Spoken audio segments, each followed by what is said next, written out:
Ele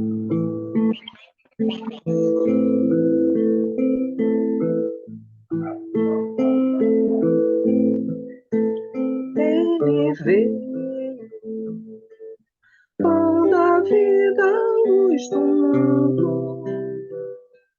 Tinha um olhar quente, profundo e solene, tinha voz. Ele veio, mãos vazias, desarmadas, nem escudos, nem espadas, só o amor por todos nós. Toda noite sem estrelas, ele ilumina,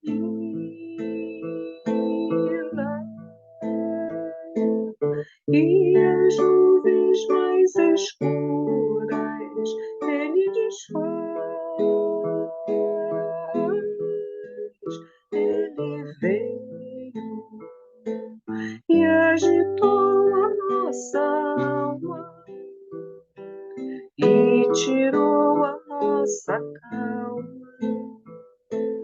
mas nos trouxe a sua paz.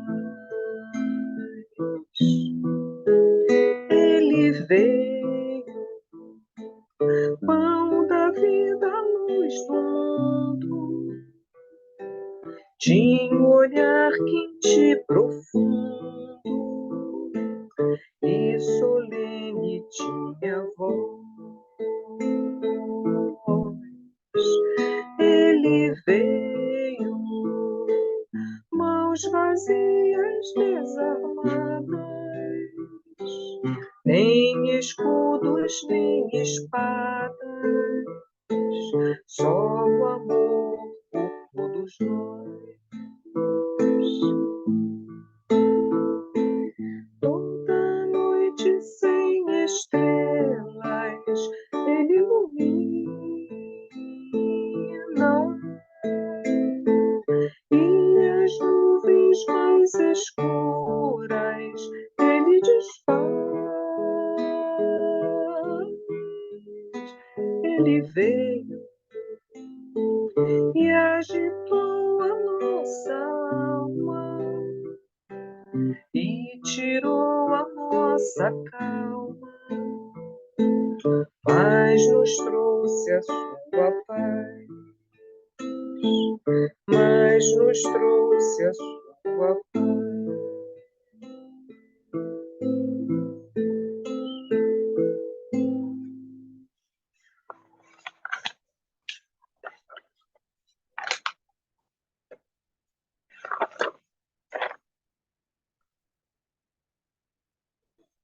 Só dedilhar aqui até dar 1 hora.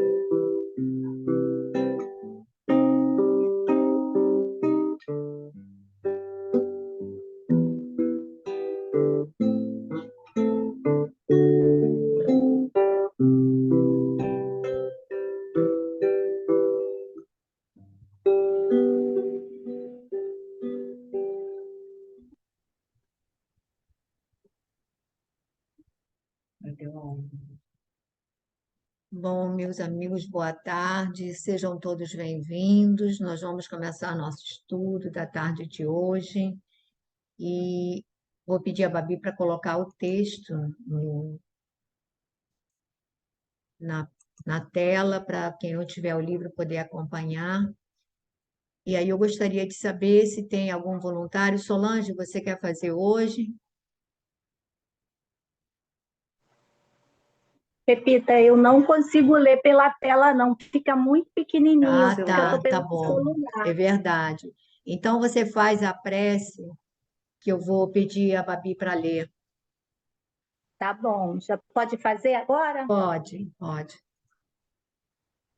Senhor Jesus, mestre amigo, amigos espirituais, estamos aqui, Senhor, reunidos mais uma tarde do nosso grupo de estudos para aprendermos, Senhor, um pouco mais sobre essas páginas que tanto nos falam ao nosso coração, que possamos, Senhor, tirar o maior proveito possível dos ensinamentos da tarde de hoje, que a gente possa ter o amparo da espiritualidade amiga para colocar, Senhor, para que a gente consiga colocar em prática estes ensinamentos e que, Senhor, pedimos que essas bênçãos que chegam até nós neste momento, possam chegar a todos os necessitados, encarnados e desencarnados, aos amigos que sabemos que vêm estudar conosco, que seja uma tarde abençoada, amparada pela espiritualidade e de muito proveito para nós. Fica conosco, Mestre, hoje e sempre, que assim seja, graças a Deus.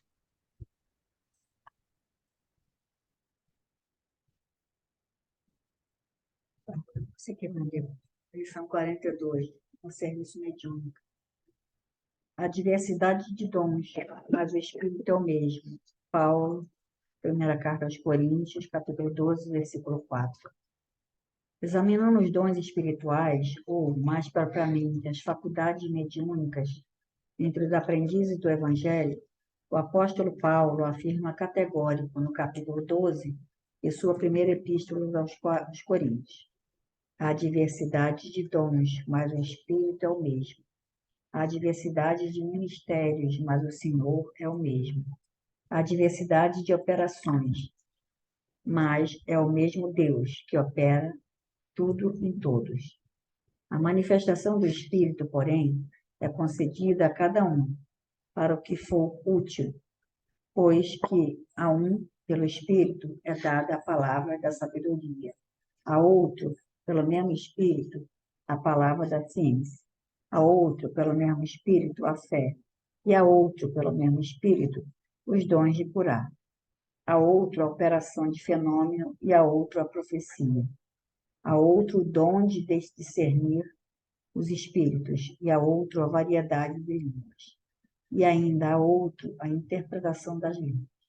Mas um só e o mesmo Espírito opera todas essas coisas, repartindo particularmente a cada um como lhe apraz. Parece incrível que explicações tão claras ao redor da mediunidade tenham vindo à luz há 19 séculos, traçando diretrizes e especificando deveres, pela mão firme daquele que se constitui em amigo fiel da gentilidade. Qual disse outrora Paulo, relembremos hoje que a mediunidade é cedida a cada um para o que for útil. E por isso que, nos quadros da ação espírita, temos instrumentos mediúnicos para o esclarecimento, para a informação, para o reconforto, para a convicção, para o fenômeno, para o socorro aos enfermos, para as manifestações idiomáticas, para a interpretação e para o discernimento, tanto quanto para numerosas outras peculiaridades de serviço. Entretanto, nós todos, tarefeiros encarnados e desencarnados, que procuramos a nossa regeneração do Evangelho, devemos saber que o bem de todos é a luz do Espírito glorioso de Jesus Cristo, que precisamos refletir nesse ou naquele setor de trabalho. Abstenhamos, assim, do contato com as forças que operam a perturbação e a desordem, visíveis ou invisíveis, na certeza de que daremos conta dos dotes mediúnicos com que fomos temporariamente felicitados, porque o Espírito do Senhor, os seus mensageiros, nos aquinhoa com esse ou qualquer empréstimo de energias medianímicas, a título precário, para nossa própria edificação, segundo as nossas necessidades. Vamos falar. Será que...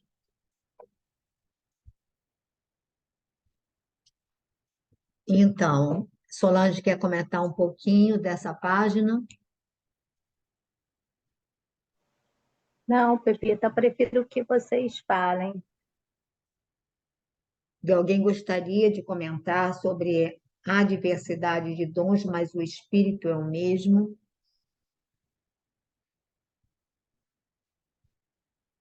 Repara que ele coloca espírito aqui com letra maiúscula, né, como o dom vindo de Deus, que se Glória a Deus. manifesta em cada criatura de uma maneira diferente, de acordo com as necessidades de cada um e de acordo com a tarefa que foi designada a cada um naquele grupo onde está atuando. Então, não tem, ele deixa claro, porque Paulo até naquela época já havia essa preocupação da pessoa que de repente queria falar bonito, como Apolo, que era um outro pregador contemporâneo de Paulo, lá da igreja de Corinto, ou que queria ter o dom de curar, como Pedro, ou que queria ter essa ou aquela faculdade que Barnabé tinha, ou que os outros, eles todos possuíam, muitos dons mediúnicos. Eles vinham com uma tarefa grande, eles tinham esses dons, mas cada um tinha dons específicos, até porque se todos tivessem o dom da cura, como eles iriam complementar o quadro, ou seja, quem iria ver, quem seria o intuído para pregar, quem seria. Então, cada criatura vem com uma determinada, com esse espírito, a manifestação desse espírito, né? Em nós, de acordo com a tarefa que nos é destinada a cada um. Tem gente que é extremamente muito bem intuído, que é inspirado, que tem o dom assim da oratória, tem outros que têm o dom da cura, que tem o dom do apaziguamento dos corações, enfim. E aí ele vai dizendo que cada dom, nenhum dom é melhor do que o outro. Na realidade, é que esses dons têm que ser empregados para o bem de todos, bem de todos. Emmanuel reforça isso, porque ele vai dizer que toda vez que nós usamos alguma coisa para reverter exclusivamente em nosso benefício, deixou de ser um bem para ser um mal, não é? Então, ele aqui reforça esse detalhe de que só é bem quando é um bem para todos, quando ele é usado em prol de todos. E, normalmente, dificilmente vai ser empregado em prol do próprio médium. Cansa de ter assim pessoas que pessoal que era assim, por exemplo, imagina médios de materialização. O nosso amigo Arthur, que já desencarnou, que ele participou de alguma dessas reuniões no século passado, ele dizia que às vezes o Peixotinho, outros médios que tinha, eles diziam assim, puxa, eu não vejo nada, ou seja, ele era o doador dos fluidos, os espíritos se materializavam, Sheila distribuía flores, eles conseguiam, às vezes, ele dizia que às vezes eles vinham como se fosse um aparelho de raio-x, que eles conseguiam ver todo o organismo da pessoa, ficava visível para os circunstantes. Enfim, e ele, que era o doador, ele não usufruía, ele não via os mentores, porque a hora que ele despertava, tudo já tinha acabado. Então, ele era para os outros, ele trazia o dom mediúnico, que era para benefício dos outros. Ele mesmo não usufruía em absoluto das benesses do fenômeno, né? E às vezes fica difícil, né? Porque o médium acha que, poxa, ele tem que ter alguma vantagem. Afinal de contas, ele é um médium, ele é um intermediário, como se ser médium ou intermediário significasse que ele tem mais méritos, ou não. Normalmente a faculdade é concedida como uma ferramenta para que a gente possa pular alguns degraus, ou seja, avançar na nossa trajetória, né? Mas eu vou deixar para vocês, quem quiser falar, a André também está aqui, né? Então, quem quiser se colocar, é importante. Alguém gostaria de falar alguma coisa, complementar alguma observação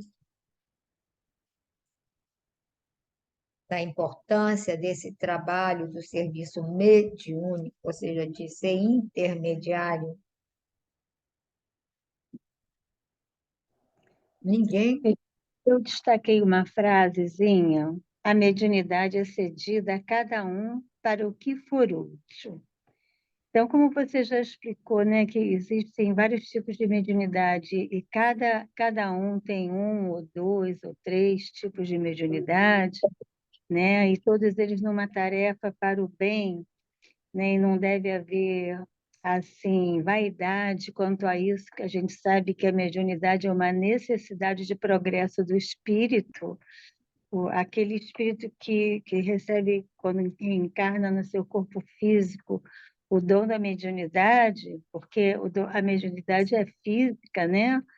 Ele, quando desperta, quando ele entende, quando ele entra numa casa espírita, porque tem muita gente que tem mediunidade, mas não exercita, né? Não conhece a doutrina, se assusta, mas quando ele penetra nesse mundo maravilhoso da mediunidade, ensinada pelo Livro dos Espíritos, Livro dos Médiuns, e vê a responsabilidade que é, aí ele entende que não pode mais, não deve mais deixar esse trabalho de amor. Porque, como você falou, através da mediunidade, como exemplo de Ivone Pereira, que se dedicou à mediunidade a vida dela inteira, né? E ela foi suicida em outras encarnações, 2 vezes, pelo menos foi que eu li.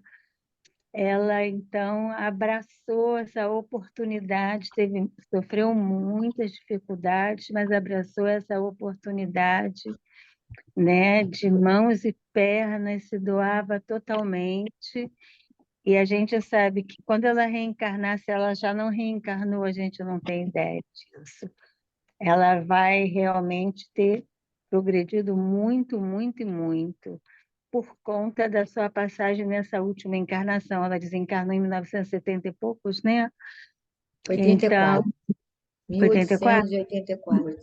Não, 1984. eu sei que em 1970 e poucos ela já estava velhinha, né? Já estava com idade. E aí, então, esse exemplo dela é assim que eu vejo, assim, muito eficaz, né?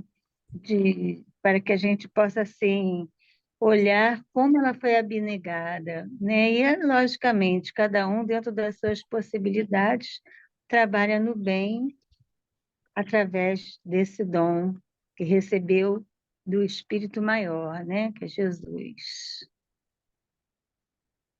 Muito bem. Então, vamos prosseguir. Glorinha que vem fazendo a Gênese.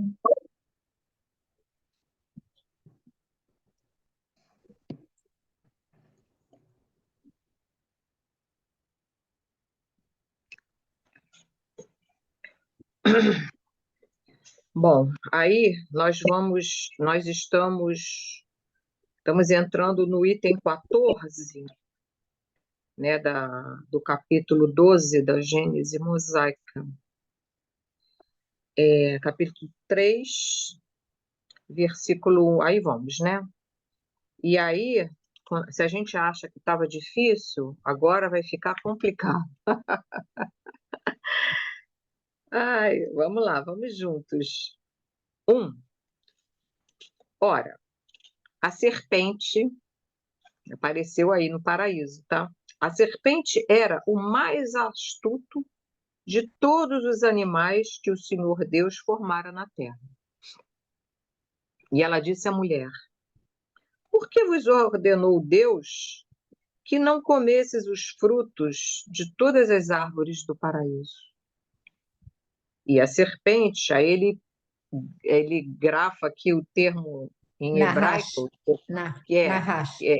exato, que é em hebraico, que está entre colchetes aqui, Nahash, era mais astuta do que todos os animais terrestres que Jeová Elohim havia feito.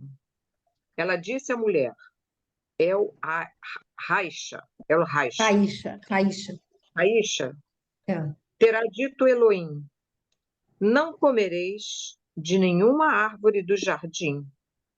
A mulher respondeu, jardim é uma pergunta, né? Ela está perguntando à mulher,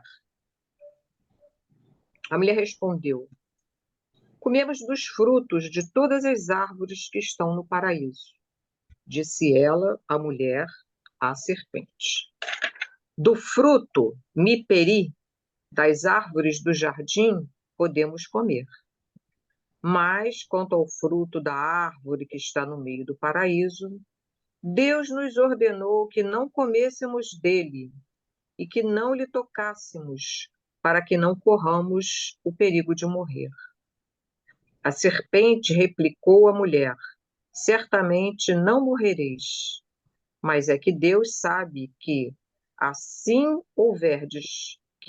que houverdes comido desse fruto, vossos olhos se abrirão e sereis como deuses, conhecendo o bem e o mal.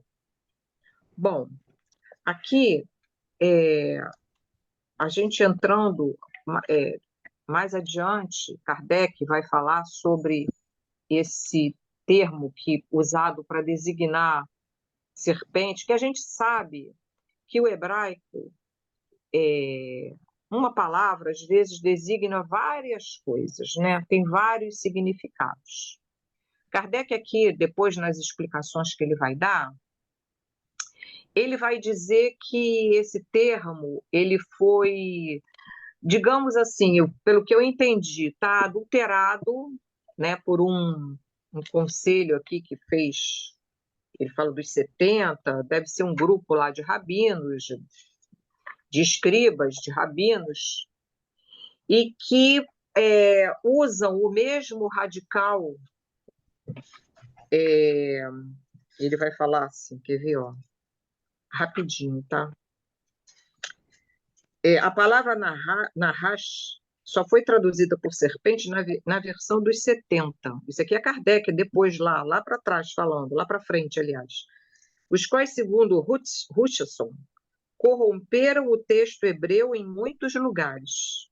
Versão essa escrita em grego, antes do 2º século da era cristã. As suas inexatidões resultaram, sem dúvida, das modificações que a língua hebraica sofrera no intervalo transcorrido, porquanto o hebreu do tempo de Moisés era língua morta, tarará, tarará, hebreu vulgar, coisa e tal. Então, o que ele vai aqui, Kardec vai dizer o seguinte, que esse mesmo termo de nahash, ele era usado para questões de adivinhação, de encantamentos, e que provavelmente por isso e como serpente também era escrita, né, tinha o mesmo, não sei se são os mesmos, é o mesmo vocábulo exatamente, mas a serpente passou a designar toda essa gama de assuntos de astúcia, de mentira, de enganação, e que depois vai dizer que no próprio Evangelho vai virar o demônio, vai sendo mudado, né, o termo para o demônio, para o Haroldo Dutra fala, inclusive, em dragões, que é utilizado em determinado momento no Antigo Testamento, e que o André Luiz retoma isso lá no livro Libertação, né, como aquele grupo, né, de espíritos trevosos, né? É porque Bom, ele vai então, dizer, esse dragão que ele vai falar, Glorinha, é o dragão das profecias de João. Que depois, nas profecias, sim, João vai lançar mão desse dragão, que também é metafórico, e ele vai dizer, na realidade, é a serpente que se transforma em dragão, é a mesma conotação, a mesma coisa, né? é. Então, o que a gente consegue deduzir aqui é o seguinte, que em determinado momento, não é? Quando o homem atende a uma voz, a um chamamento que vai contrariar toda a lei divina, né? Porque o que a gente viu? Não pode comer o fruto do bem e do mal, né? E aí, esse fruto, é como você já tinha até falado, né? Só quem detém o conhecimento de bem e mal é Deus, né? Porque para nós, muitas coisas que nos parecem ser bem são mal, muitas coisas que nos parecem ser mal são bem. Então, a gente não pode querer ter a capacidade divina que esses termos, desses dois termos, não é só Deus pode saber, na verdade, na sua essência, o que é mal e o que é bem. Né? Só a gente pensar, por exemplo, a gente pode achar que desencarnar é um mal, mas para Deus, desencarnar é um bem, porque a gente tem que evoluir e cair lá, não é? Então, bem, para nós parece, não, mas é uma injustiça. O que às vezes nos parece uma injustiça, na lei divina é totalmente o contrário. Então, o que, que acontece? Quando a mulher que aí tem uma série de coisas que ela não está designada ainda como Eva, bom, enfim. Mas aí quando a mulher ela atende a esse chamado, né, e subverte a orientação do Criador, né, e aí ela vai ter que arcar com as consequências, e o Adão também, né, com a sua imprevidência, né, por se deixar levar, terão que assumir as consequências do ato. Então, toda vez que a gente, não é, aquela voz, aquela orientação, né, que nos conduz à transgressão das leis divinas, porque a gente sabe a lei divina é o quê? É o amor, né? A lei divina é para todos, é o amor. Toda vez que você transgride, seja lá em que situação for, né, você depois tem que, então, assumir a consequência desse ato, e você vai ter que resgatar esse ato, não é? Que te fez sair da. Por isso que Jesus usava, né? A ovelha desgarrada, o filho pródigo, é todo aquele que se desvia, não é? Da lei divina, né? Da lei de Deus. Então, e a gente já conversou que a questão de morrer é morrer no sentido metafórico, morrer no sentido Entendi. espiritual, né, da vida, perder, né, toda a essência, né, que nos foi dada, né, tudo aquilo que está em nós como é, sementes divinas, e que a gente acaba morrendo, né, para espiritualmente falando, né? Agora podem falar, Pepita pode falar, porque eu acho assim muito difícil falar sobre isso, entendeu? Mas eu acho também que se não olhasse um pouquinho aqui, um pouquinho ali, ficaria assim impossível a gente conversar aqui sobre sobre a Gênese, né, de Eu não sei Moisés. se, assim, os comentários que eu iria fazer é exatamente dessas observações que a gente vê nesses estudiosos mais aprofundados, que eu acho extremamente importantes. Mas como o diálogo continua, eu não sei se a gente prossegue no diálogo, porque aí Você é depois que a gente sabe, então faria, vamos prosseguir. aí a gente depois, porque a gente está vendo a cena, porque aí depois a gente vai fazer uma avaliação do que cada figura representaria em termos, digamos assim, de arquétipos para a humanidade, ou de o que, que eles Sim. representam em si. Mas aí eu acho que, de repente, é melhor você ler mais Tá, um pouco do diálogo, não tá bom. acha? E aí você fala, tudo bem, tá ótimo. Então, item 6. A mulher considerou então que o fruto daquela árvore era bom de comer. Olha só, tá tudo ligado aos sentidos, né, como eles falam, né? Era bom de comer. Tudo que nos agrada aos nossos sentidos, né, nos parece bom, né? Que era belo e agradável à vista. E tomando dele, o comeu e o deu a seu marido, que também comeu.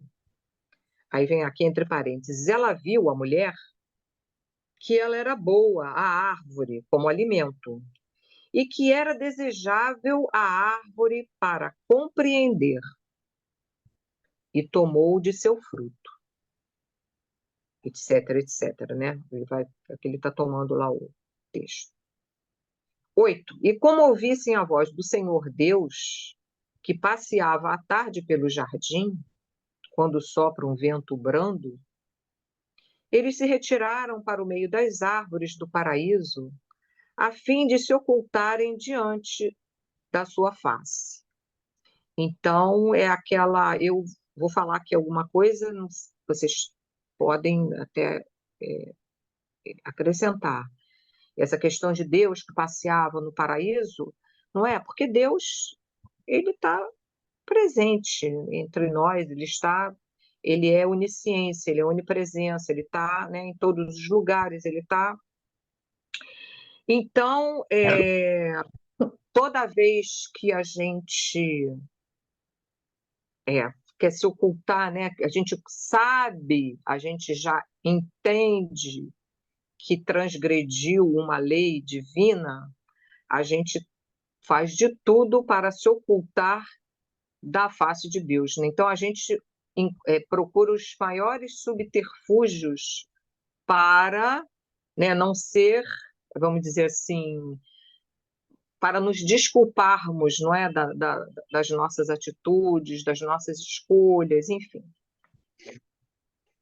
Vou continuar aqui. 9. Então o Senhor Deus chamou Adão e lhe disse: Onde estás? 10. Adão lhe respondeu: Ouvi a tua voz no paraíso e tive medo, porque estava nu. Essa a razão por que me escondi. O Senhor lhe retrucou: E como soubeste que estavas nu, senão porque comeste o fruto da árvore da qual eu vos proibi que comesseis? Adão lhe respondeu: A mulher que me deste por companheira me apresentou o fruto dessa árvore, e eu dele comi. 13. O Senhor Deus disse à mulher: Por que fizeste isto? Ela respondeu: A serpente me enganou, e eu comi desse fruto. Então, Acho que... olha só, vou falar só que uma coisinha, Pepita, Não, depois eu sei fala, que pode falar vai agora. complicar. Então, aqui, se a gente olhar, né, ele fala que Adão fala, né, que estava nu, né, no sentido de estar não no sentido de estar despido, né, de estar nu, pelado, como depois a tradição lá, não sei se da igreja vai trazer, botar como pecado, aquela coisa toda, mas nu no sentido assim, estou, né, desnorteado, estou, né, alarmado, estou sem graça, e uma série de coisas, né? E aí, olha só, Deus perguntando para ele: Como soubesses que estava nu, se não porque comeste o fruto da árvore? Então você quer tomar, né, para si a, a, a situação de Deus, quer dizer, você quer transgredir aquilo que Deus determina, quer se afastar dos desígnios divinos. Como é que você vai se colocar para Deus, né, nesse momento? Como se você tivesse perdido o seu chão, né? Mais ou menos isso.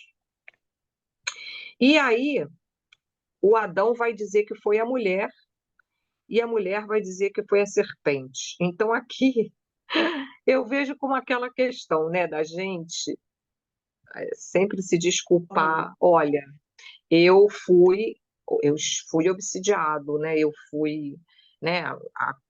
Enfim, eu não estava na minha razão, eu fui induzido, eu fui isso, eu fui aquilo, e a gente sempre deixando o nosso livre-arbítrio na mão, né, das circunstâncias, na mão do outro, na mão Mas é isso, fala aí, Pepita, que eu tenho certeza que você vai entrar com a questão de arquétipo, que vai Eu desanuviar. acho assim, acho muito interessante quando nós começamos a ouvir assim os estudos de pessoas que foram além. Então, esse Álvaro Mordecai, alguma coisa assim, ele chegou a estudar numa escola para rabinos. Ele é judeu de origem, hoje ele é um palestrante, grande estudioso espírita, tem estudos assim com relação ao Velho Testamento muito interessantes. E ele, como o Haroldo e o próprio Jorge Alahá, dizem que a Torá tem 70 faces para os judeus, ou seja, pode ter uma infinidade de interpretações. Mas eles chamam a atenção para uma série de coisas que a gente precisa desmitificar. Então, por exemplo, eu que fui criada na Igreja Católica, vem aquela coisa assim do pecado original que está vinculado à queda de Adão e de Eva, porque eles comeram o fruto proibido, etc. e tal, então foram Ligado ao expulsos. sexo, não sei o que, nada disso. Aí Pois é. tem essa circunstância toda. Aí diz assim, lá no início da Gênesis, quando Deus cria o homem, macho, os cria macho e fêmea, e diz: crescei e multiplicai-vos, e povoai a terra, e submetei todos os outros animais. Ora, se ele está dando a ordem, a determinação para que eles cresçam e se multipliquem, claro que automaticamente o sexo estaria ali implícito e não poderia ser pecado. Ele foi uma ordem divina que eles crescessem, multiplicassem e povoassem a terra. Ora, se eles iriam povoar a terra, eles teriam que sair do jardim. Paraíso é o jardim do Éden, que eles traduziram como paraíso. Então, seria um local determinado, delimitado, eles teriam que sair dali. A gente pode até imaginar, olha, esse plano aí não é nem físico, eles vão reencarnar, vão vir, vão povoar a terra, enfim. Aí tem toda uma série de coisas que a gente não pode levar ao pé da letra. E aí tem aquela coisa toda, só tinha Adão, Eva, né? Aí depois tem o Caim e Abel, aquela coisa toda, depois ele teria todo. Enfim, aí um mata o outro, como é que ele vai sair dali, mas vai para outra terra, se casa, a gente vai ver isso ainda. Então a gente não pode levar ao pé da letra. Mas o que eu acho mais interessante é quando eles dizem que Adão, e lá na Gênesis, na questão 50 e 51, Kardec pergunta aos espíritos em que época pode ter vivido Adão, se ele representaria. Então, ele deixa claro que ele é a representação de um grupo que viveu na Terra e pergunta, mas em que época ele viveu? Ele diz, mais ou menos na época que vós determinais, quer dizer, calculais, quer dizer, 4.000 anos, não é isso, Glorinha? 4.000 anos antes de Cristo, alguma coisa assim. Né? Eu acho que é isso que ele diz, não me lembro, mas acho que é isso. Eu acho que é. Eu não tenho 4.000 certeza, anos. não. Isso. E aí ele prossegue os estudos e vai começar a dizer que também a gente pode ver o Adão como arquétipo. O que seria um arquétipo? Um símbolo, uma representação. Então, Adão representaria a razão, Eva seria a emoção. E ele vai dar uma série de passagens bíblicas e passagens lá do Velho Testamento, onde mostra que as mulheres, a condição de mulher já seria uma condição mais sublimada, em que a emoção e que a intuição estariam mais avançadas. Ele vai dizer que em muitos momentos as mulheres foram fiéis e os homens não. Então, ele vai falar, inclusive, quando na travessia do deserto, quando eles ficaram desesperados e acharam que tinham que cultuar o bezerro de ouro, e aí os homens todos eles coletaram o ouro, as mulheres se recusaram a dar suas joias, porque era para a construção de um símbolo que seria, digamos assim, profano, que seria contra esse Deus único. E aí, mas quando depois eles precisaram criar a arca aquela arca do, como é que chama, Glorinha? A arca do Tabernáculo. tabernáculo. Então, mas é uma arca para guardar o tabernáculo, coisa e tal. Eles precisavam, as mulheres foram as primeiras a doarem suas joias para, ou seja, então isso mostrava para eles que as mulheres, a condição de mulher, havia uma fidelidade maior às leis divinas, uma propensão a essa fidelidade. Mas mesmo assim, tá? Mesmo assim, havia a serpente. E ele coloca a serpente como símbolo ou protótipo do elemento externo, ou seja, daquilo que nos seduz, que é exterior e que nos seduz. Então, o que me seduz? Me seduz hoje que eu tenho que ficar na academia, malhar, ficar sarada.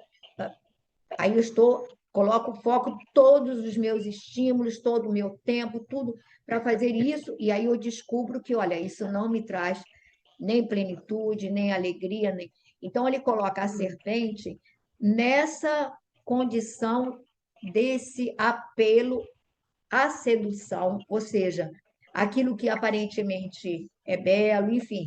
E aí ela coloca aquela coisa, ora, mas por que você não vai comer o fruto? Deus está com medo que vocês possam adquirir poderes como ele.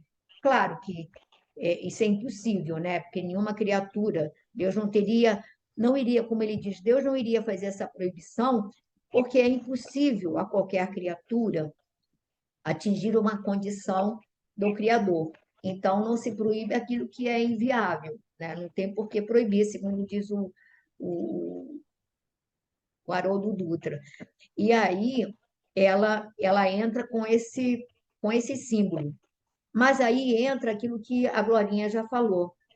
A sedução pode vir, não importa por que meio exterior, que apela para os nossos sentidos. Aí é o que é belo, o que é saboroso, o que é prazeroso. É tudo aquilo que apela para o que é, digamos, material. Não é propriamente para o espiritual, é para o material. E nos seduz. E aí ela seduz e ela dá para o Adão. Então, o Adão, que seria a razão e que teria que, digamos assim, convencer Eva a não comê-lo, né? Ele simplesmente se curva, se deixa seduzir também. Então, há um processo aí de transferência, digamos assim, da responsabilidade e de fuga da proposta dos desígnios de cada um, né? Da mulher com a intuição que deveria, quando a serpente tentou, ela poderia reagir emocionalmente, buscando esse divino, aquela coisa toda, e não reagiu. E ele, o Adão, também não reage. E aí depois o Elahá faz uma colocação que eu acho muito, eu sei que se estourou o tempo, mas eu acho importante fechar isso. O Elahá vai falar uma coisa muito importante, que é a pergunta que Deus faz para Adão. Adão, onde você está?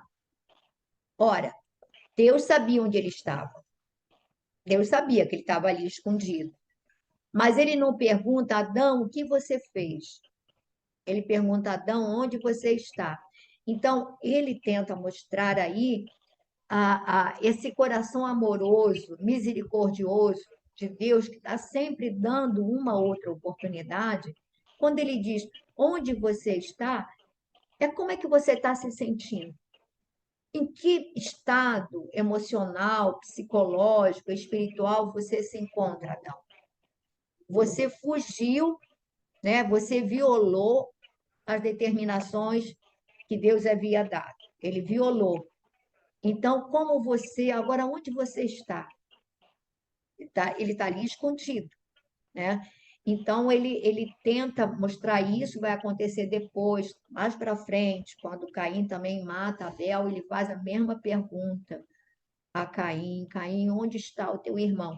Então, eles colocam que essa interrogação é um chamado para a nossa consciência, quando diz assim, o que é que você está fazendo da sua vida? Eu não estou te perguntando o que você fez. Ele sabe que a gente fez. Mas onde é que você está? Como é que você está agora? Né? E aí, quando ele diz assim, agora vai sair do paraíso, vai fazer... Ele está dando novas oportunidades, né?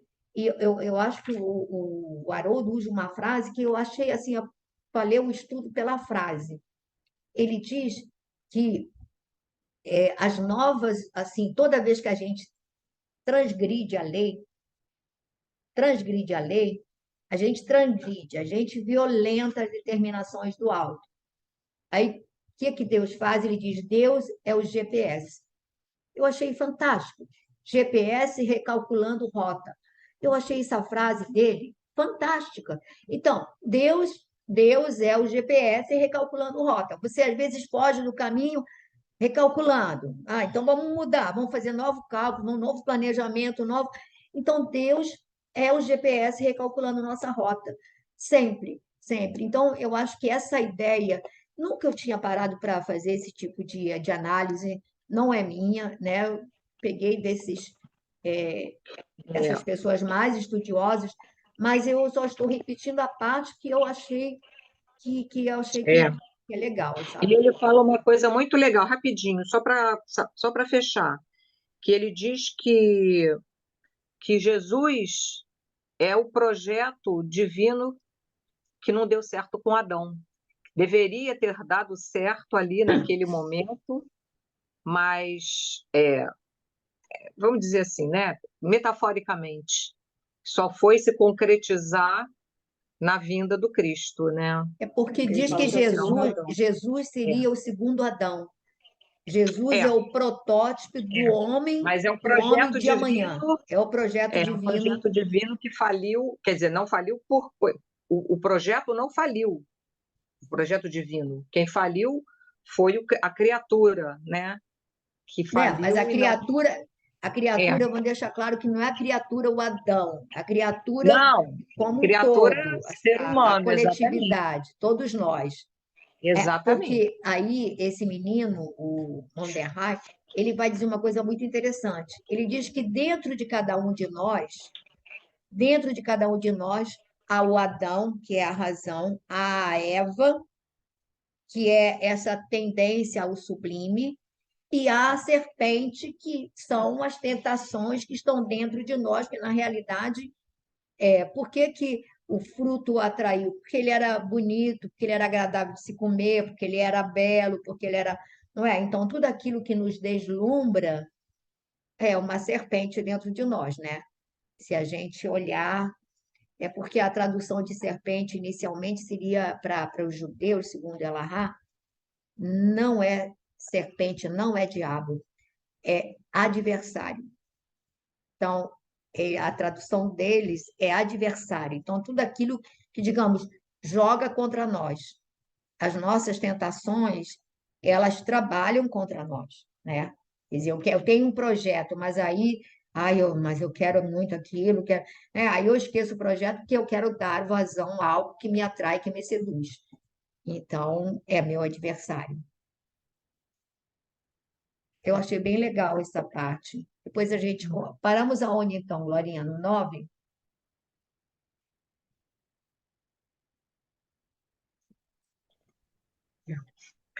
Nós vamos começar o item 14.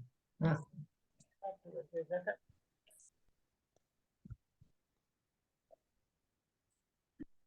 Nós vamos começar o item 14. tá.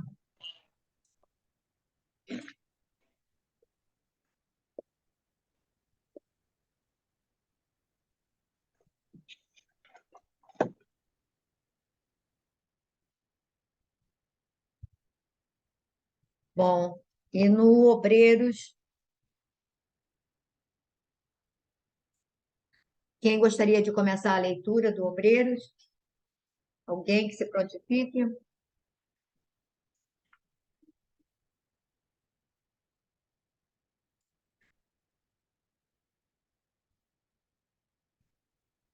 Verinha quer começar a leitura do Obreiros? Pronto.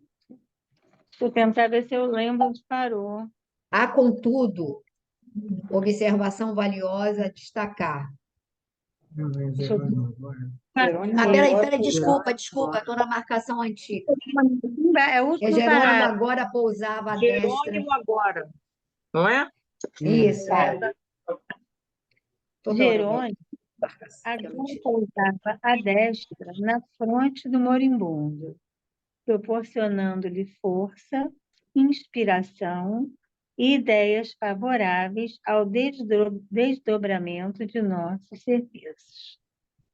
Dimas mostrou novo brilho no olhar, encarou a companheira, esforçando-se por parecer tranquilo, e rogou: Querida, vá descansar, peço-lhe. Tantas noites a fio de sentinela acabarão por aniquilá-la. Que será de mim doente e exausto, se o desânimo surpreender-nos a todos? Fez mais longo intervalo e prosseguiu. Repouse ao meu pedido. Ficaria tão satisfeito se a visse mais forte. Não se retarde, sinto-me muito melhor. E sei que o dia será de calma e reconforto. Cedendo às instâncias do esposo e docemente constrangida pela influência de Luciana e Hipólito, a matrona recolheu-se ao quarto. Em vista das melhoras obtidas, houve expansão de júbilo familiar. O médico foi chamado. Radiante, o clínico asseverou que os prognósticos contrariavam suposições anteriores. Boas indicações, dispensou os anestésicos e recomendou ao pessoal doméstico que entregasse o doente ao repouso absoluto. Dimas acusava melhoras surpreendentes. Era razoável, portanto, que a câmara fosse deixada em silêncio para que ele tivesse um sono reparador. O escapulápio atendia-nos ao desejo. Em breves minutos, o compartimento ficou solitário, facilitando-nos o serviço. O assistente distribuiu o trabalho a todos nós. Hipólito e Luciana, depois de tecerem uma rede fluídica de defesa em torno do leito, para que as vibrações mentais inferiores fossem absorvidas, permaneceram em prece ao lado, enquanto eu mantinha a destra sobre o plexo solar do agonizante. Vamos dar uma paradinha, Verinha? Você não quer comentar essa parte? Então, ele teve essa melhora, né, que foi com a ajuda do Jerônimo e daqueles amigos que estavam lá ajudando o desencarne do Dimas. E aí ele foi, pediu à esposa para descansar, a esposa ficou mais tranquila, vendo que ele já estava um pouquinho melhor, né? E aí, nessa hora, foi que Jerônimo e seus amigos começaram, então, a trabalhar para que houvesse o desencarne. Então, criaram essas redes de defesas fluídicas, né? Eu fiquei pensando o que seria essa rede de defesas fluídicas. Não sei se talvez algum fluido, né? E que fizeram ali essa contenção para que ele não recebesse nenhum estímulo exterior, nenhum pensamento, ficasse ali como se fosse uma crisálida, né? Eu fiquei pensando que fosse mais ou menos assim.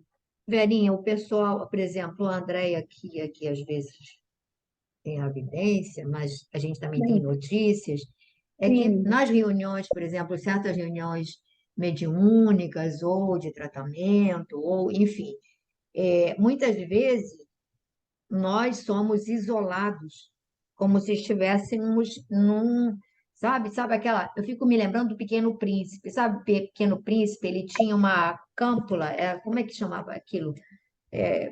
Que era de vidro, que ele botava a rosa para que nada de mal acontecesse. Sim, era uma, né? Então, nós às vezes ficamos assim, meio que isolados, mas não porque para que nada nos atinja, para que nós não prejudiquemos os trabalhos, É entendeu? verdade. Isso Então, eles devem ter feito isso no leito dele. Olha, vamos isolá-lo, no caso ali, vamos isolá-lo colocar essa parede vibratória para que nada possa alcançá-lo, nada externo, nada. Para que as vibrações mentais inferiores fossem absorvidas. Então, essa rede fluídica, ela tinha um papel de absorver as vibrações inferiores, não é? Impedir. Eu diria que ela teria, sabe aquela parede invisível que antigamente tinha naquele comercial de uma pasta dental, que o cara botava assim um vidro, ó, essa parede invisível é a proteção, mais ou menos isso. As Mas eu, vibrações iam chegar e iam eu, voltar. Fala, Glória. eu entendi como a Verinha. As vibrações fossem absorvidas, não É, refletidas, sei lá, ou é. impedidas. Mas é como se absorvesse mesmo, né? Fosse Então tá, é algo, verdade. não é? Eu Sabe também entendi como a Vera falou. que a gente ele não está explicando de que era, né? Mas era uma capacidade de absorver as vibrações deletérias, né? Com certeza. Agora continua, Pepita? Ou alguém vai continuar? Alguém gostaria de prosseguir a leitura? Ana quer ler um pouquinho? Também a Ana vira e volta, está tendo barulho lá na casa dela. Não sei. De Norá, quer ler um pouco? Glória, quer ler um pouquinho? Eu acho que a Ana não escutou você falar. Ana, Você quer ler um pouco? quer ler? Escutei sim, mas eu hoje não estou muito bem. Deixo com vocês. Ah, tá. Então, A de minha Norá. internet, a minha internet está Tá. muito ruim, ela está caindo toda hora. Então, deixa a Verinha ler, não? Então, continua, Verinha.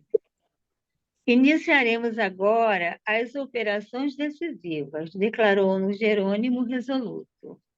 Antes, porém, forneçamos ao nosso amigo a oportunidade da oração final. O assistente tocou demoradamente na parte posterior do cérebro.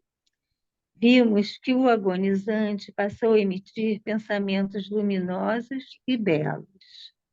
Não nos via nem nos ouvia de maneira direta, mas conservava a intuição clara e ativa. Sob o controle de Jerônimo, experimentou imperiosa necessidade de orar, e, embora os lábios cansados prosseguissem imóveis, assinalamos a rogativa mental que endereçava ao Divino Mestre.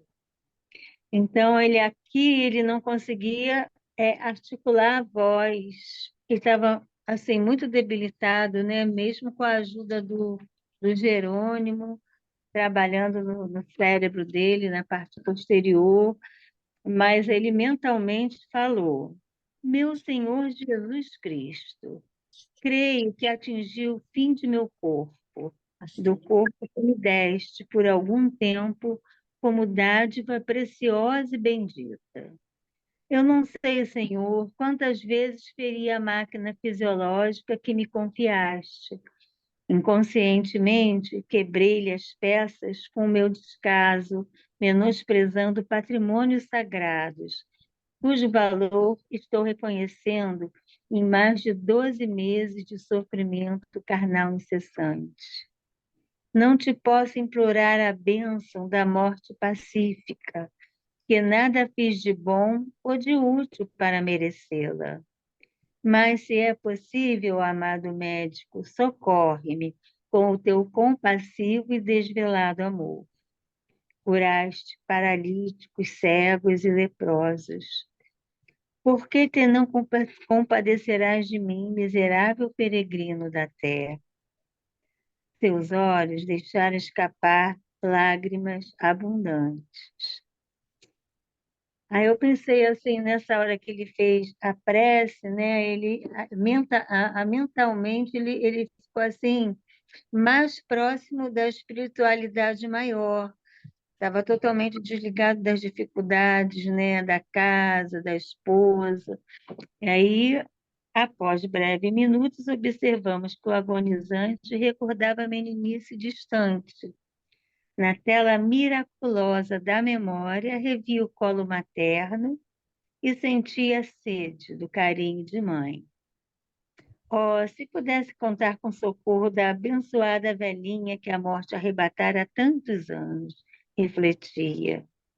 Premido pelas doces reminiscências, modificou o quadro da súplica.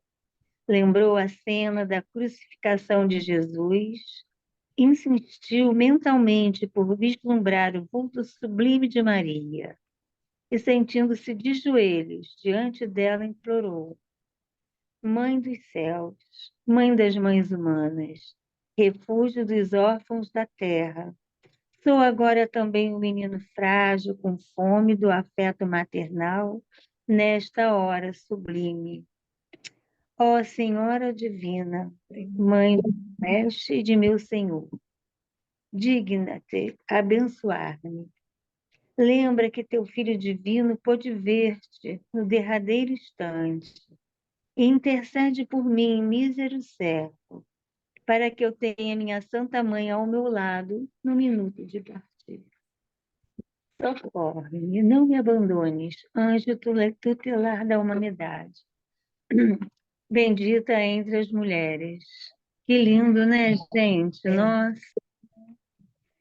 que lindo. Ó providência maravilhosa do céu, converter esse coração do moribundo em foco radioso e à porta de acesso deu entrada a venerável anciã, coroada de luz, semelhante neve luminosa.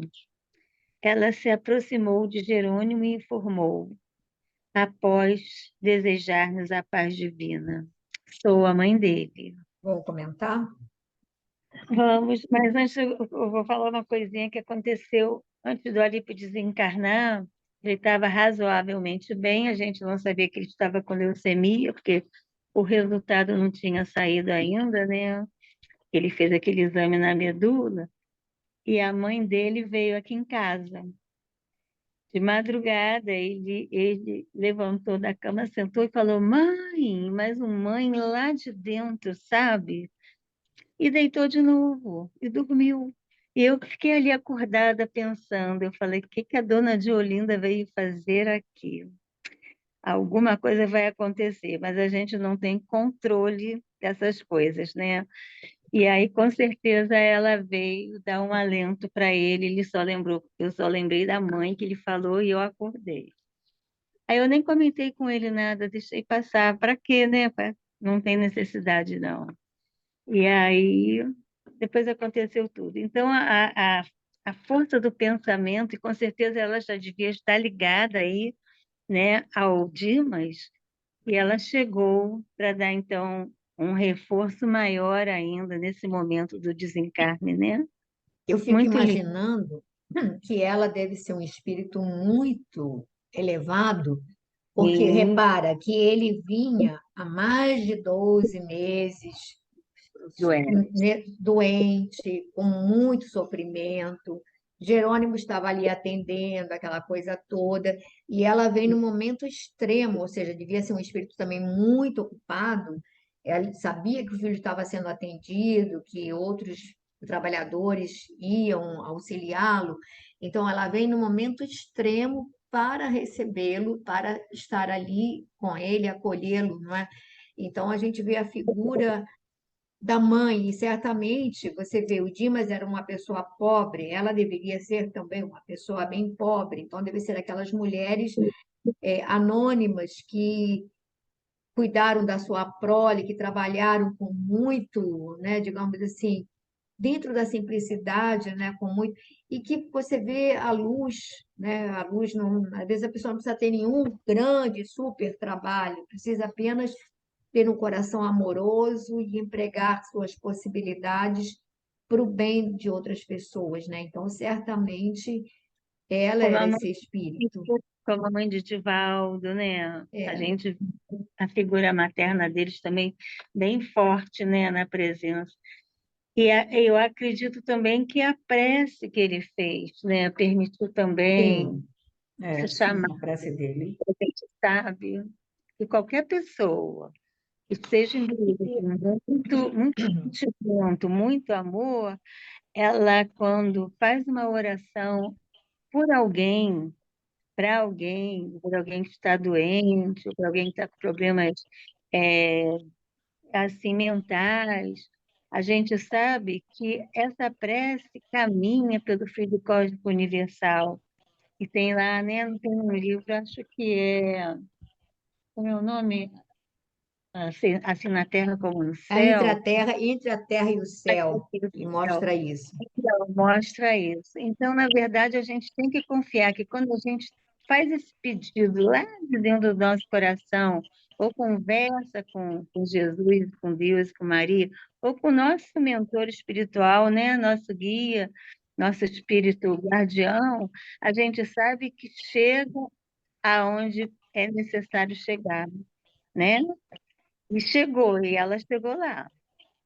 A gente, Mas a gente Eu pode acho também. imaginar, repara, eu achei tão lindo que Jerônimo, ele estava sendo assistido, tá? Não tinha problema, estava sendo assistido por espíritos superiores, tudo mais, mas mesmo assim, Jerônimo diz assim, demos a ele a oportunidade de orar, porque sabe que ele poderia elevar essas vibrações dele, essa frequência, e buscar realmente, assim, é, essa transcendência de você ir a outros planos, de buscar essa ajuda, e ao mesmo tempo essa prece de reconhecimento, de submissão ao Pai, à sua vontade, né? E aí entra a misericórdia divina.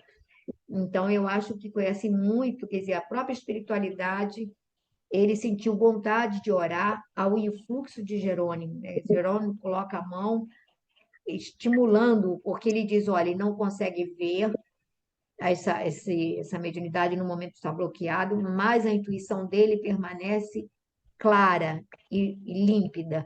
Então, significa que, do ponto de vista de conexão espiritual, ele continuava super fiel, né? Super bem conectado. Eu acho que isso é bem importante. E quando E outra ele. coisa que eu achei interessante é a figura da mãe, né? Que a Verinha estava falando do Alípio, né? Eu acho que isso deve ser uma constante, porque eu estava pensando aqui, sim, a gente quando reencarna, não é? A gente vem, né, através, não é? A mãe que nos recebe, que nos acolhe, que nos cuida, que nos, né? E eu acho que essa vontade de ser também acolhido no retorno deve ser muito grande. Eu confesso a vocês que eu já pensei nisso, de assim, será que um dia, quando eu for embora, ou ter essa oportunidade, né, de ser recebido pela minha mãe, coisa e tal.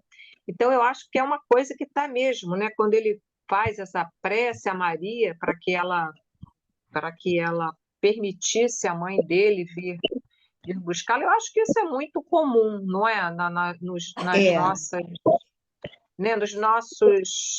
No nosso imaginário, sei lá, na nossa né? Muitas pessoas condição.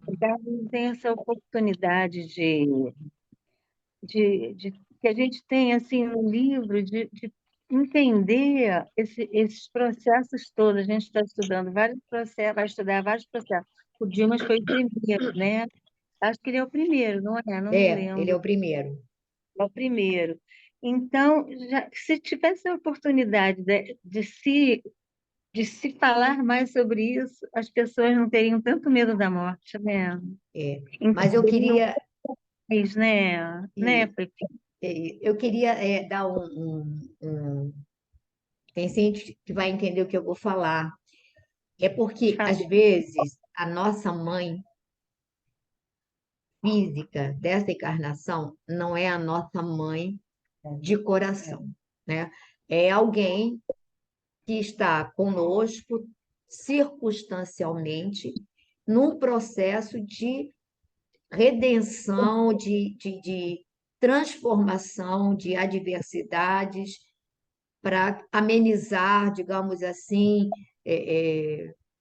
como é que eu vou dizer assim, rupturas e desavenças mais graves. Então, são vínculos entre mães e filhos que não são verdadeiramente os laços da maternidade, naquela maternidade que a gente imagina, como vocês estão falando, daquela mãe acolhedora, amorosa, daquela mãe. Nem todos podemos, né? Então, o que eu quero deixar claro, que eu sei que tem gente, é que todos temos essa mãe. Essa mãe todos temos.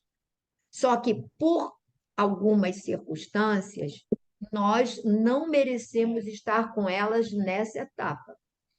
Porque toda vez que, por alguma razão, nós não respeitamos aquela tal história, a gente se rebela contra Deus, rebelamos contra, e a gente machuca os pais, não é? Ou muitas vezes retiramos jovens, adolescentes da família, né? Destruímos famílias.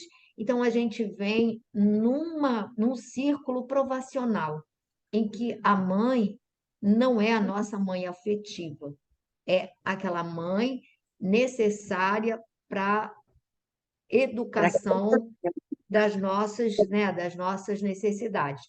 Mas essa mãe afetiva, esse espírito que nos ama, que intercedeu por nós, que planejou nosso retorno, esse espírito que pode ser uma mãe, que pode ser um pai, que pode ser uma avó, ele existe e ele vai nos acolher se nós o merecermos. Então, que a gente não se sinta órfão, que não nos Sim, sintamos órfãos porque esse alguém que está à frente, esse coração amoroso que está à frente, que nos tutela, que nos ampara, ele vai estar nos aguardando, representando esse Jesus, esse pai também que vai estender a mão para o filho pródigo. Não podemos nos esquecer que todos nós somos filhos pródigos tentando voltar para a casa do pai. Nosso tempo acabou. Vou sim. pedir a Glorinha para cantar uma música para a gente fazer a prece. Então, Verinha, acabou aonde aqui? A mãe, sou a mãe dele, né? É quando ela fala sou a mãe dele. É.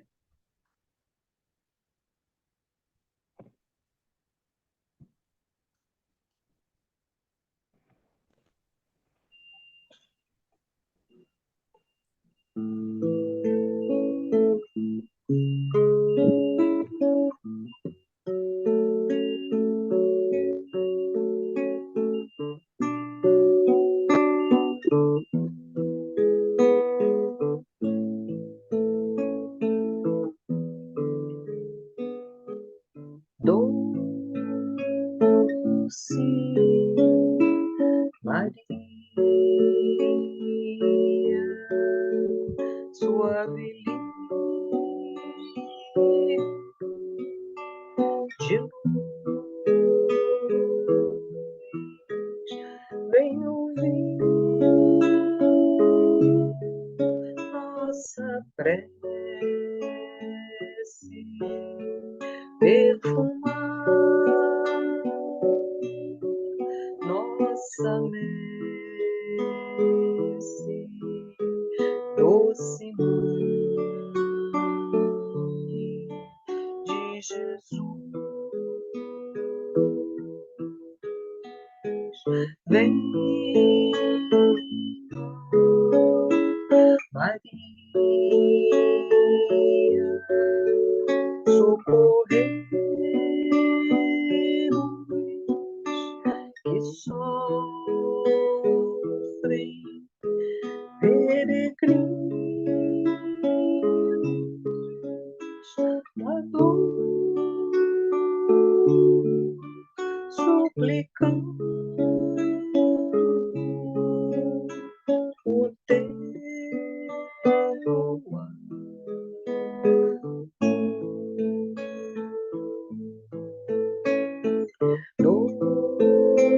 doce Maria,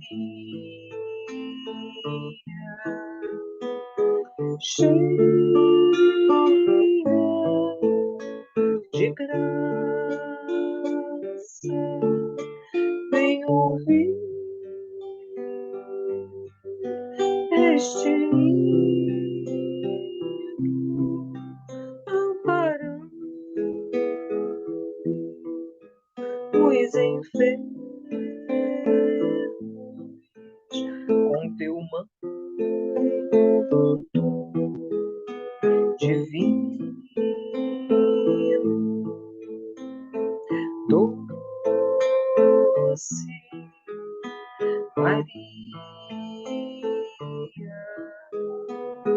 cheia de graça, vem ouvir este hino, amparando os enfermos com teu manto divino.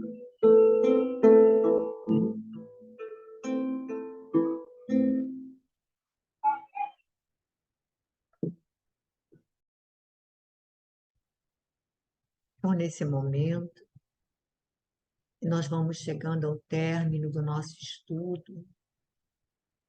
Agradecemos a Ti, Senhor, pela dádiva desse encontro, pela troca de experiências, pela troca de conhecimento, mas, acima de tudo, Senhor, pela permuta de energias que alimentam o nosso espírito, que nutrem a nossa alma. Obrigada, Senhor, pelo acesso a essa doutrina de luz que norteia nossos passos. Obrigada, Jesus, porque agora estamos tentando compreender o Teu Evangelho com o coração. Ajuda-nos a entender a Tua mensagem. Ajuda-nos a vivenciar os Teus exemplos, mesmo que vagarosamente, que possamos nos empenhar para sermos pessoas melhores, mais mansas, mais tolerantes, mais cordatas, mais amorosas.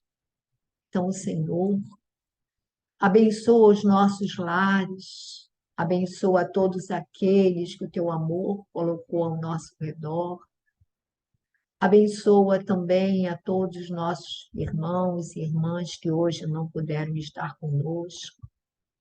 Te pedimos ainda, Senhor, por nossa cidade, por este Brasil, mas por que não por todas as nações, por todas as coletividades de irmãos que cada um enfrenta dificuldades e momentos dolorosos.